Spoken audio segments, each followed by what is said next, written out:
Hello everyone, I am Arbel Obaho, and for today in this video, we will be discussing the nationalist revolution sweep the West together with my partner Maria Locson. But before anything else, let's read first the objectives. At the end of the lesson, the students will be able to identify the key events in the Latin American independence movements, analyze the causes and consequences of the Latin American independence movements, and appreciate the bravery and perseverance shown by individuals fighting for independence amidst challenging circumstances. So here is the timeline of events where the Latin American wins their independence. So in 17th, Latin American independence began in West Indies, and in 1789 issued the Declaration of Rights of Man and Citizen. So 1791, the Slaves Rebellion and mulattoes joined the forces, and then 1804, the Declaration of Revolutionaries part of the island Hispaniola, and then 1808, Napoleon invaded Spain, and then 1816, Bolivar gained help from Haiti, and then 1817, San Martin captured the Santiago Chile, and in 1819, Bolivar captured the city of Bogota. And in 1821, captured the Lima, the capital of Peru. And in 1822, Antonio Jose de Sucre captured the city of Quito. And then the last, December 9, 1824, it was the Latin American gained its independence. Latin American wins independence. So Latin American colonies had other reasons for wanting independence. It is because due to various factors, including economic exploitation, social inequality, and a desire for political autonomy after witnessing successful independence movements elsewhere. Wealthy, educated colonies of Creole and mestizo descent were barred from high positions in the government, church, and army. During various historical periods, wealthy and educated colonies of Creole and mestizo descent in certain regions faced social and institutional barriers. Despite their affluence and education, discriminatory practices excluded them from holding prominent positions in the government, church, and army. This exclusion often stemmed from colonial hierarchies that favored individuals of European descent, perpetuating social stratification within the colonial society. Black and Indians lead harsh lives, laboring for Europeans on plantations and in mines. Throughout history, black and indigenous populations often endured challenging conditions, serving as laborers for European colonizers in plantations and mines.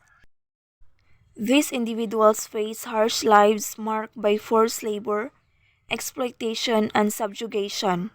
European powers exploited this marginalized group for economic gain, perpetuating a system of oppression and contributing to the historical injustices associated with colonization. This exploitation played a significant role in shaping the social and economic dynamics of the affected regions. Discontent throughout the Latin American colonies thus set the for the struggles for independence. The discontent prevalent among various social groups in Latin American colonies laid the foundation for movements and struggles for independence. The oppressive colonial policies, such as inequalities and economic exploitation, fueled a sense of frustration among the local populations, including Creoles, mestizos, blacks, and indigenous peoples. These grievances, coupled with ideas of enlightenment and revolutionary fervor, prompted calls for self determination and independence. In 17th, the first successful Latin American independence movement and began in the West Indies. The first successful Latin American independence movement in the 17th originated in the West Indies, driven by a desire for autonomy and influenced by Enlightenment ideals and anti-colonial sentiments. The French colony of Saint-Domingue, located on the island of Hispaniola. Saint-Domingue was a French colony on the island of Hispaniola, known for its lucrative sugar production and large slave population. Saint-Domingue was a French colony situated on the island of Hispaniola in the Caribbean. It played a significant role in the transatlantic slave trade and became a major sugar-producing colony, relying heavily on enslaved labor. 400,000 black slaves worked on Saint-Domingue sugar plantations. The 400,000 black slaves on Saint-Domingue sugar plantations endured harsh conditions, forced to toil in grueling labor to support the booming sugar industry. The colony's economy heavily depended on their labor, contributing to France's prosperity. 22,000 people of mixed black and European descent live in the colony. In Saint-Domingue, the presence of 22 mulattoes individuals of mixed black and European ancestry added complexity to the social structure. Despite their mixed heritage, mulattoes faced discrimination and limited rights. The racial tensions heightened as they sought greater recognition and rights within the rigid class system. This social-racial dynamic played a role in the broader context of the colony's unrest, contributing to the complex factors leading to the Haitian Revolution. Mulattoes was free and landowners, and they practiced law, medicine, and other professions. Mulattoes, being free and landowners in Saint-Domingue, added a layer of complexity to the social structure as they held a distinct status compared to enslaved individuals.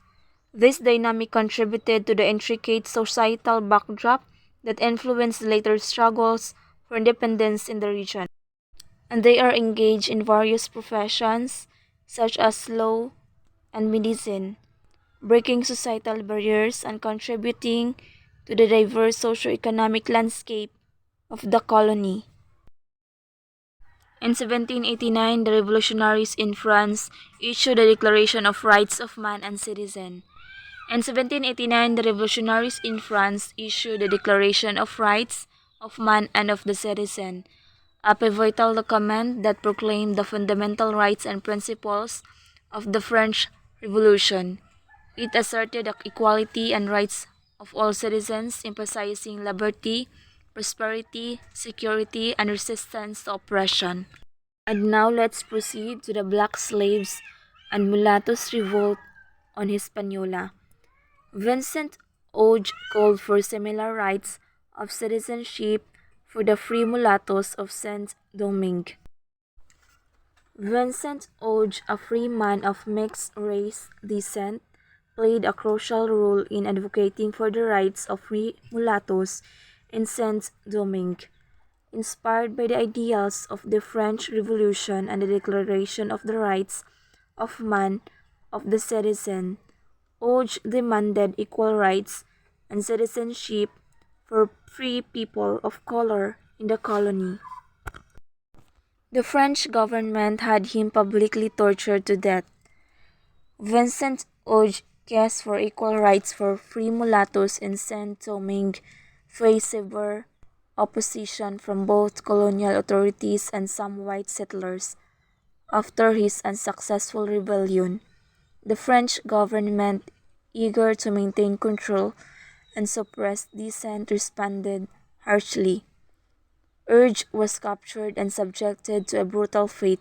He was publicly tortured to death as a warning to others who challenged the established order. This ruthless response underscored the deep-rooted racial and social tensions in the colony and further fueled the discontent that eventually erupted into the full-scale Haitian. In 1791, the slave rebelled and the mulattoes joined them. The long-standing grievances and social tensions in Saint Domingue reached a breaking point, leading to a massive slave rebellion. The enslaved population, inspired by notions of liberty and equality from the French Revolution, rose against their oppressors in what became the Haitian Revolution. Crucially, the mulattoes who had previously sought equal rights within the existing system joined forces with the enslaved in their struggles for freedom. This alliance between the two groups marked a turning point in the revolution, broadening its scope and goals. Together, they fought against the oppressive colonial regime, seeking not only the abolition of slavery but also a more inclusive and just society. Prior to sa Louverture, the rebels drove the French from Saint-Domingue. Toussaint Louverture, who played a crucial role in the Haitian Revolution, he led the rebels, successfully driving the French forces out of Saint-Domingue, ultimately achieving independence for Haiti.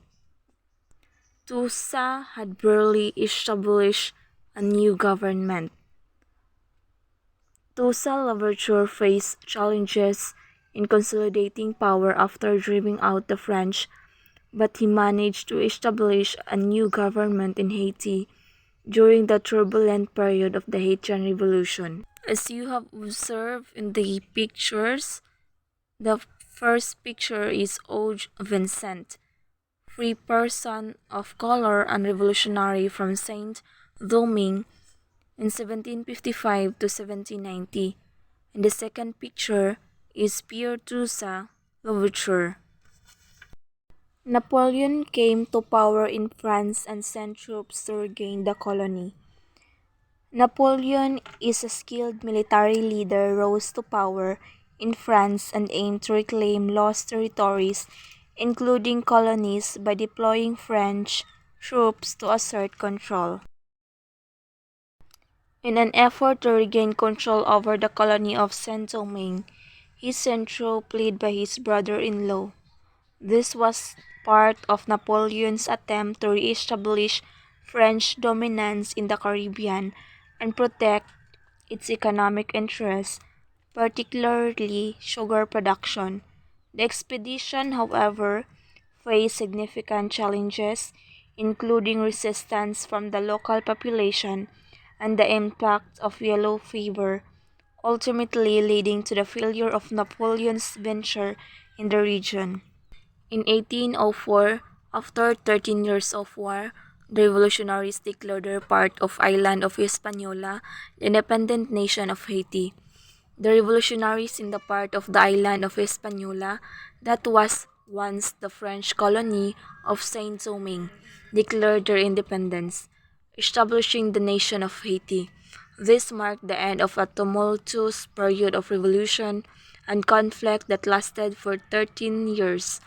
Haiti became the first independent nation in Latin America and the Caribbean, led by former slaves who had fought against French colonial.